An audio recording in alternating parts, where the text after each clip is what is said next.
Haya sasa Wazee Factory tumerudi. Tukumbuke kucomment, kushare na kusubscribe ili mradi mambo yao yanaenda vizuri kila siku. Mada ambayo tumekuja nayo mezani hii siku ya leo ni jinsi au ni namna gani tutawapata wanawake sahihi wa kuishi nao ndani, nikimaanisha kwamba kwenye ndoa.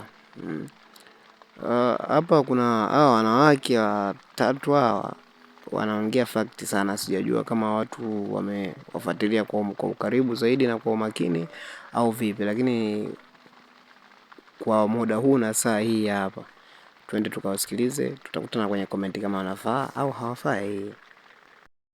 Muoe mwanamke ambaye ukimwambia simama hapa anasimama, kwenda juu anakwenda, kwenda kwa mama anakwenda, lala saa mbili analala. Huyo ndio mke anayepaswa kuolewa. Na alafu tunarudi pale pale kwamba sauti ya baba lazima iwepo, sauti ya baba. Mwanaume ni mwanaume, akisema stop there, back exit huko